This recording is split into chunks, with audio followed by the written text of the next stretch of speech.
இந்த விஷயத்தை கேள்விப்பட்ட உடனே எல்லார் மனசுலயும் குபுக்குன்னு ஒரு கேள்வி அப்படியே டொய்ன்னு முன்னாடி வந்து நின்னுச்சு. உண்மையிலேயே இவரு நீதிபதி தானா? இவர நம்பலாமா? ஏன்னா நடக்கிறதெல்லாம் பார்த்தா நீதிபதி மாரி தெரியல. ஏதோ பாஜக பதி மாரில இருக்கு. சார், இது நான் சொல்லல சார். அத்தனை பேர் மனசுலயும் இந்த மாரி ஒரு விஷயம் அவரை பத்தி தோணி இருக்கு. ஏன்னா ஜென்ரலா ஒரு டிவோர்ஸ் கேஸ் வச்சுக்கோமே. ஒரு புருஷனும் பொண்டாட்டியும் கோர்ட்டுக்கு போறாங்கன்னா, என்ன பண்ணுவாங்கன்னா விசாரிச்சுப்புட்டு உடனே வந்து அவங்க முடிவ சொல்லிட மாட்டாங்க நீதிபதி. அதையும் விசாரிச்சுப்புட்டு தான் சொல்ல மாட்டாங்க. விசாரிக்கிறதுக்கு முன்னாடியே இந்த வேலையெல்லாம் பார்க்க மாட்டாங்க. விசாரிச்சுட்டு 2 பேரும் ரொம்ப ஸ்டப்பனா முடியாது.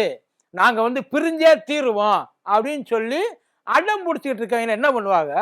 ஒரு 6 மாசம் கவுன்சிலிங் போயிட்டு நீ அப்புறம் வாயேன். அதுக்கப்புறமும் நீ இதே மாதிரி இருந்தீன்னா உங்க 2 பேரையும் நான் பிரிச்சு விட்டுறேன் அப்படின்னு சொல்லி கவுன்சிலிங்க்கு அனுப்பி வைப்பாங்க. அப்பயும் அவங்க உட்கார்ந்து கவுன்சிலிங் பண்ண மாட்டாங்க. நல்லா தெரிஞ்சுக்கங்க. வேற ஆள்கிட்ட தான் சொல்லி அதுக்குன்னு ஸ்பெஷலைஸ்ட் இருப்பாங்க. ஆனா இங்க என்ன பண்றாரு? அதை எடுக்கிறதுக்கு முன்னாடியே அவங்க 2 பேரையும் முதல்ல வர சொல்லுங்க. நான் முதல்ல பேசி தீர்த்து பார்க்கிறேன். அதுக்கப்புறம் வந்து ஒத்து வரலன்னா மேற்கொண்டு என்ன விஷயமோ அந்த ஃபார்மாலிட்டியை நம்ம பண்ணிக்குவோம். எனக்கு ஒரே ஒரு டவுட் சார். கோர்ட்டுக்கு வர்ற எல்லாருக்கும் இதே மாதிரி ட்ரீட்மெண்ட் கிடைக்குமா என்ன? எல்லாருக்கும் முதல்ல இந்த மாதிரி எல்லாம் அதாவது ஒரு எமோஷனல் இதுக்குள்ளேயே மாட்டிக்கிறாங்கன்னு வச்சுக்கோமே, அவங்களையும் நம்ம இதே மாதிரி கூப்பிட்டு வச்சு தன்னந்தனியா உட்கார வச்சு அவங்க 2 பேருக்கு நம்ம சமாதானம் பண்ண ட்ரை பண்ணுவோம்பா. அதாவது ஒரு ஊருக்குள்ள படிக்காதவன் இதுக்கு முன்னாடி இருந்தாங்க. அது அந்த நல்ல முறுக்கு மீசையை வச்சுட்டு ஒரு பித்தளை சொம்பை வச்சுக்கிட்டு சொல்றா அப்படின்னு சொல்லிட்டு பஞ்சாயத்து பண்ணுவாரு பஞ்சாயத்து தலைவர். அந்த பஞ்சாயத்து தலைவர் கூட படிச்சு ஒரு பெரிய மேதையாகி ஒரு நீதிபதியா போய் உட்காரலாம். அது வந்து பெருமை. ஆனா படிச்சு நல்லா ஒரு இடத்துல போய் நீதிபதியா உட்கார்ந்துக்கிட்டு நாம மறுபடியும் பஞ்சாயத்து தலைவராக மாறினா அது நல்லா இருக்குப்பா. தெரியலையே. ஆனா இதுக்கு ஐயா ராமதாஸ் ஒரு ட்ரீட்மெண்ட் அவருக்கு கொடுத்திருக்காரு பாருங்க. அதான் அல்டிமேட். பாத்துருவோமா?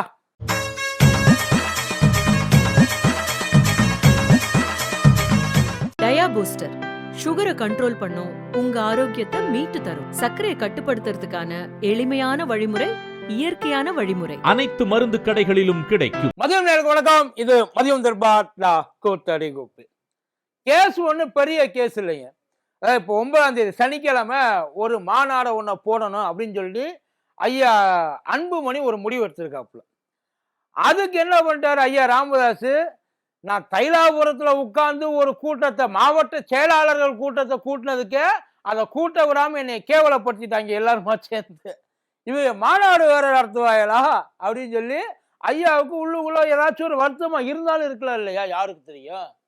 அதனால என்ன பண்ணிட்டாரு, கட்சியை மீறி இவரு செயல்படுறாப்புல. இந்த நடந்து போறேன் பேரணி போறேன்னு சொல்றது, அப்புறம் மாநாட்டை கூட்டுறேன்னு சொல்லி கூப்பிடுறது, இதெல்லாம் இந்த எங்களோட சட்ட திட்டங்களுக்கு செட் ஆகாத ஒரு விஷயம். ஏன்னா இது அத்தனையுமே என்னோட அனுமதியின் பேர்ல தான் அது நடக்கணும். எங்களோட சட்ட விதிகளின்படி அதுதான் இருக்கு. அதனால இவர் இதை நடத்தக்கூடாது. நடத்தினா அது கேஸ் வேற மாதிரி ஆயிடும். அவரே இன்னொன்னு சொல்லியிருக்காரு, ஐயா இந்த நடைபயணம் இதெல்லாம் போறப்ப நடக்க விடாதீங்க, அப்புறம் நடக்க கூடாததெல்லாம் நடந்துடும் அப்படின்னு சொல்லி சூசகமா வேற ஐயா சொன்னாப்புல. ஏன்னா இதை விட்டுட்டீங்கன்னா அதுக்கப்புறம் உங்களுக்கு தான் இம்சை தலைவலி. அதுக்கப்புறம் அதை சரி பண்றதுலாம் முடியாத காரியம் அப்படின்னு சொல்லி ஏற்கனவே அவரே வந்து இது கொடுத்தாப்புல, ஒரு போனோஃபைட் சர்டிபிகேட் கொடுத்தாரு ஐயா அன்புமணிக்கு. இப்ப இந்த கேஸ் கோர்ட்டுக்கு வருது. கோர்ட்டுக்கு வர்றப்ப ஆனா இந்த இடத்துல ரொம்ப தெளிவா இருந்திருக்கா சார், யாரோட வேலைன்னு தெரியல. ஏன்னா இந்த கேஸ் இப்ப கோர்ட்டுக்கு வருது. இந்த கோர்ட்டுக்கு சாதாரணமா ஒரு கேஸ் வந்தா என்ன பண்ணுவாங்க, அது இது வந்து ஒரு அவசர வழக்கு. ஏன்னா நாளைக்கு நடக்க போறது. இதை வந்தோடனே என்ன பண்ணுவாங்க, இதை விசாரிச்சு பார்த்துட்டு எப்பா உடனே தீர்ப்பு சொன்னவர்ப்பா, எல்லாத்துக்கும் பல விஷயங்களுக்கெல்லாம் பயங்கரமா தீர்ப்பு சொன்ன மனுஷன். இதை பார்த்துட்டு இது நடக்கலாம் நடத்தக்கூடாது, அவருக்கு நடத்த உரிமை இருக்கு, அவரும் இதை செய்யலாம், எதையாச்சும் ஒன்று சொல்லிடலாம். அதாவது ஒண்ணு பண்ணலாம் இல்லை பண்ணக்கூடாது சொல்லிட்டு அதுக்கப்புறம் மேல்முறையீடுன்னு சொல்லி அவங்க போறாங்களோ இல்லையோ அதெல்லாம் அடுத்த பிரச்சனை. ஆனா ஐயா என்ன பண்ணிட்டாரு, இது வந்து சட்டத்தின்படி தீர்க்க முடியாத ஒரு பிரச்சனை. 2வது இவங்க 2 பேரையும் கோர்ட்டுக்கு கூப்பிடுறது எனக்கு கொஞ்சம் கூச்சமா இருக்கு. தப்பா எடுத்துக்காதீங்க. ஏன்னா அந்த மாதிரி தான் இருக்கு. அவரு இந்த கேஸ உடனடியா நான் நடத்தணும். 2 பேரும் என் முன்னாடி வந்து நிக்கணும்னு அது வேற. Entirely totally different concept. ஆனா ஐயா என்ன சொல்லியிருக்காரு, இவங்க 2 பேரையும் நான் தனிப்பட்ட முறையில விசாரிக்கிறேன். எனக்கு தெரிஞ்சு தனிப்பட்ட முறையில யாருமே இல்லாம விசாரிக்கிற ஒரே ஒரு வழக்கு, ரொம்ப சென்சிட்டிவான வழக்கு அது. அதெல்லாம் வந்து இந்த சின்ன குழந்தைங்க அந்த மாதிரி விஷயங்கள்லாம் இருக்கு இல்லையா? அதுக்கெல்லாம் தான் தனிப்பட்ட முறையில வளர்ப்பாங்க. இது 2 சின்ன குழந்தைங்க. எனக்கு அது தெரியலவா உண்மையிலேயே ஏன் இந்த மாதிரி இதுக்கெல்லாம் உண்மையில சட்டத்துக்குள்ள இடம் இருக்கான்னு கூட எனக்கு தெரியல. இல்ல அந்த மாதிரி ஏதாச்சும் வந்து புதுசா ஏதாச்சும் ஐயா ஆனந்த் வெங்கடேசன் ஏதாச்சும் அதை டிசைன் பண்ணியிருக்காரான்னு தெரியல. இல்ல புது மாற்றத்தை ஏதாச்சும் கொண்டு வர விரும்புறாரா அந்த கோர்ட்டுக்குள்ள. இந்த 2 பேரையும் நான் என் கோர்ட்டு டைம் முடிஞ்சதுக்கு அப்புறம் 5:30 மணிக்கு மேல நான் ஒரு 2 பேரையும் பார்க்கிறேன். என் ரூமுக்கு வர சொல்லுங்க. கம் டு மை ரூம் அப்படின்னு அவர் 2 பேரையும் இந்த அன்புமணி ஐயா சைடு ஓகே அப்படின்ட்டார். ராமதாஸ் ஐயா என்ன சொல்லிட்டாரு, முடியாது, எனக்கு உடம்பு சரியில்லை, என்னால அவ்வளவு தூரம் டிராவல் பண்ண முடியாது. அது எனக்கு எப்படி இருந்துச்சுன்னா, உங்களுக்கு அவ்வளவு அக்கறை இருந்துச்சுன்னா நீங்க வாங்க, நான் ஃப்ரீயா தான் இருக்கேன், நான் எங்கேயும் போக நான் இங்கே இருக்கிறேன், நீங்க வாங்க. அதுல ஆனந்த் வெங்கடேசன் ஐயா கட்சியினுடைய நலன் கருதி, கட்சியினோட நலன் கருதுறதுக்கு நீங்க கட்சி உறுப்பினரா இல்ல கட்சியுடைய ஃபவுண்டரா, நலம் விரும்பிய யார் நீங்க? இல்ல இந்த இந்த ஒரு தனிப்பட்ட மனுஷன் ஐயா ஆனந்த் வெங்கடேஷ் ஐயா நீதிபதியா இல்லாம ரிட்டையர் ஆகி ஒருவேளை அவர்கிட்ட இந்த பஞ்சாயத்து வந்திருந்து இப்ப போனாப்புல இல்லையா நம்ம துக்குள குருமூர்த்தி ஐயா, அந்த மாதிரி ஒரு தூதுவரா கூட ஐயா போகலாம், அதுல தப்பே கிடையாது. ஏன்னா ஒரு தனி மனுஷன், அவர் என்ன வேணாலும் இன்ட்ரெஸ்ட் வந்திருக்கலாம். ஆனா ஐயா ஒரு நீதிபதி, அதாவது பிரசன்ட்ல இருக்கிற ஒரு நீதிபதி ஐயா, அவர் 5:30 மணிக்கு மேல ஆஃப் த கோர்ட் நான் அவனைய பாக்குறேன், என் கூட வேணா, அதுக்கு பேர் வந்து பஞ்சாயத்து, கட்ட பஞ்சாயத்து. இத பண்றது இதே ஊருக்குள்ள 1000 பேர் இருக்காங்கல்ல, எதுக்கு ஐயா அவங்களெல்லாம் தாண்டி ஒண்ணும் பண்ண முடியாத ஒரு இடத்துல, அதாவது வேணும் வேண்டாம் அதுக்காகத்தான் அந்த கேஸ் அந்த கோர்ட்டுக்கே வந்தது.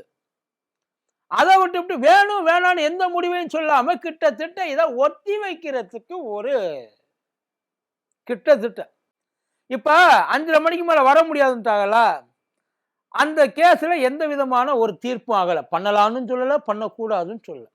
இப்ப ஐயா அன்புமணி நடத்துறாரு கோர்ட்டுக்கு, அதாவது இந்த கேஸ் கோர்ட்ல இருக்கு, நீ எப்படி நடத்தலாம்னு சொல்லி போட்டா அந்த கேஸ் இன்னும் வாதத்துக்கே வரல, இன்னும் எடுத்தே வைக்கல, கோர்ட்ல தான் ஃபைல் பண்ணியிருக்காங்க, நான் பண்ணலாம்ல. இல்ல ஒருவேளை இந்த ஒரு ஆங்கிள் கூட யோசிச்சு பார்க்கல, பண்றதுக்கான வாய்ப்புகள் நிறைய இருக்கு, தடை போட முடியாது. அதுக்கப்புறம் ஒன்ஸ் இதை நடத்தி, இப்ப ஐயா அன்புமணிக்கு இதை நடத்தியே ஆகணுன்ற ஒரு கட்டாயம். ஏன்னா முழுக்க முழுக்க வந்து கட்சி என்னோடதுதான் அப்படின்றதுல ஐயா ராமதாஸ் ரொம்ப தெளிவா இருக்காரு. வேற யாருக்கு இதுல எந்த உரிமையும் கிடையாது. அண்ணா சினிமா டைலாக்ல சொல்லணும்னா, பாட்டனோ பூட்டனோ எடுத்து என் கையில கொடுக்கல, கொஞ்சம் கொஞ்சமா நானே உருவாக்கி கட்டமைச்சு அதை கட்டுன ஒரு கோட்டை. இந்த கோட்டைக்கு எவனாச்சும் ஒருத்தன் வேணா என் பர்மிஷனோட வந்து அதை மெயின்டைன் பண்ணிக்கலாம், நான் இருக்கிற வரைக்கும் யாரும் அதுக்குள்ள நுழைஞ்சு அதிகாரம் பண்ண முடியாதுன்றது தான் அவரோட ஸ்டாண்டு, வேற எதுவுமே கிடையாது. இப்ப எடுத்துட்டு போறப்ப அடுத்து என்ன ஆக போகுது. ஆனா இப்ப அன்புமணி ஐயா நடத்திட்டாப்புலன்னா அதுக்கப்புறம் ஐயா ராமதாஸ் சைட்ல கொஞ்சம் கொஞ்சமா வீக்கன் ஆகும், கண்டிப்பா வீக்கன் ஆகும். அது ஒண்ணுமே, ஏன்னா ராமதாஸ் ஐயா என்னென்ன பண்ணுவாரு, என்னென்ன செய்வார், இப்ப இருந்த இடத்துல இருந்து எல்லாத்தையும் பார்க்கறதுக்கு கூட முடியாது, ஏன்னா இருந்த வச்ச எல்லா டிவைஸையும் பிடிக்கிட்டாங்க, கும் இருட்டா கிடக்கு, சிசிடிவி அந்த ஆடியோ இதெல்லாம் ஒன்னதையுமே லாக் இல்லாம போச்சு. இப்ப ஐயா எப்படியாச்சும் அன்புமணி ஐயா தானும் ஒரு ஆளு, அதாவது இந்த கட்சி எனக்கும் கட்டுப்படும், இந்த கட்சிக்குள்ள இன்னமும் எனக்கு பவர் இருக்கு, நானும் அவருக்கு ஈக்குவலான ஒரு ஆள் தான், இல்ல அவருக்கு மேல உள்ள ஒரு ஆள் தான், ஏன்னா அவர் வந்து அவுட் ஆஃப் டேட் ஆயிட்டாரு. அவர் பேச்சையெல்லாம் யாரும் கேட்க மாட்டாங்க. முழுக்க முழுக்க நான் சொல்றது தான் அங்க இருக்கிறவங்களாம் கேட்பாங்க. என் கையில தான் முத்தம் கொடுப்பாங்க. அப்படின்ற ரேஞ்சுக்கு அதை ப்ரூவ் பண்ணி ஆகணும். அதுக்காகவாவது இந்த மாநாட்டை அவர் நடத்தணும். வேற வழியே இல்லை. இதை நடத்தலாம் நடத்தக்கூடாது அப்படின்னு ஒரே ஒரு வார்த்தையில சொல்லி முடிச்சிருந்தா, இப்ப ஒருவேளை அவங்க அடுத்த கட்டத்துக்கு நடத்தலாம்னு சொல்லிட்டு அடுத்த கட்டத்துக்கு அவங்க என்ன பண்ணுவாங்கன்றது தெரியாது. ஆனா இந்த கேஸ் உள்ளுக்குள்ள இன்னும் இதுக்கே போகல. அதுக்காக இவர் ஏதாவது சொல்லுவாங்க. எதுக்கு முதல்ல ஆஃப் தி கோர்ட் எதுக்கு பேசணும்? ஒரு நீதிபதி வழக்கு வந்திருக்கு, நல்லா கேட்டேன். சமரசம் பண்ணி வைக்கிறதுக்கு நம்ம ஒன்றும் உட்கார்ந்து நாட்டாம பண்றதுக்கு இது ஒன்றும் ஊருக்குள்ள நடக்கிறது கிடையாது. ஊர் பஞ்சாயத்து கிடையாது, சட்ட பஞ்சாயத்து. என்ன இருக்கணுமோ அதை மட்டும் தானே நம்ம சொல்லணும். என்ன கருணை, அவ்வளவு கருணை, அவ்வளவு அவசியம், அக்கறை இவங்க அப்படி ஒரு வேலை இருந்துச்சுன்னா இந்த கேஸை டிஸ்மிஸ் பண்ணிட்டு நம்ம வீட்டுக்கு. ஆனா அது இன்னமும் கொஞ்சம் பிரச்சனையாகும். அவங்க 2 பேரும் வீட்டுக்கு வர சொல்லுங்க, நம்ம பார்க்கலாம் செய்யலாம். ஆனா கிட்டத்தட்ட இது அதுக்கு சமம். ஒரு நீதிபதி ஐயா இந்த வேலையை செய்யலாமா செய்யக்கூடாதான்னு சொல்லிட்டு எனக்கு தெரியல. தனிப்பட்ட முறையில் அவங்க ஃபேமிலிக்குள்ளேயே கேஸ் வந்தாலும் கோர்ட்டுக்குள்ளதான் வச்சு அந்த கேஸை ஒன்று ஸ்குவாஷ் பண்ணிட்டு வீட்டில் போய் பண்ணணும். இல்லைன்னா அதை எடுத்துக்கிட்டு விசாரிச்சு அதுக்கேற்ற மாதிரி ஒரு ஜட்ஜ்மெண்ட்டை கொடுக்கணும். இதை வச்சிரு, நான் முதல்ல பேசி பார்க்குறேன், அதுக்கப்புறம் இதை என்ன பண்ணுறதுன்றதை யோசிப்போம் அப்படின்னா அதுக்கு என்ன அர்த்தன்றது தெரியல. இது நேரடியாக அவர் செஞ்சதா இல்லை வேற எங்கேயாச்சும் சந்தேகங்கள் வரத்தான் இப்படி ஒரு விஷயத்தை அவர் பண்ணியிருக்க கூடாது. ஒன்றும் இல்லை, இந்த கேஸை நான் இன்னொரு நாளைக்கு ஒத்தி வைக்கிறேன் வேற, இந்த கேஸை நான் வேற ஒரு கோர்ட்டுக்கு மாத்துறேன் வேற, இந்த கேஸை நான் வேற ஒரு நீதிபதிக்கு மாத்துறேன் அதுவும் வேற. ஆனா இந்த கேஸ் இருக்கட்டும், வேற எங்கேயும் போக வேண்டாம். ஆனா என் கண்ட்ரோலே வச்சுக்கிட்டு முடிஞ்ச வரைக்கும் அவங்கள நான் காம்ப்ரமைஸ் பண்ண பார்க்குறேன். இந்த காம்ப்ரமைஸ் இந்திய வரலாற்றிலேயே இது வரைக்கும் எனக்கு இப்படி நடந்துச்சான்றது தெரியல. ஆஃப் த கோர்ட் கேஸ் உள்ள வர்றதுக்கு முன்னாடி கேஸே இல்லாம இதை பீஸ்ஃபுல்லா முடிச்சு வைக்கிறேன். இல்லை ஏதோ ஒரு புது ரூட் எடுக்கிறாப்புல எடுக்கட்டும், எப்படி போகுதுன்றதை பார்ப்போம். ஐயா இந்த கேஸ்ல இவ்வளவு அக்கறையா இருக்கிறதுக்கு காரணம் என்ன? உங்களுக்கு ஏதாவது தெரிஞ்சா நீங்களும் சொல்லுங்க, கேட்போம். நன்றி.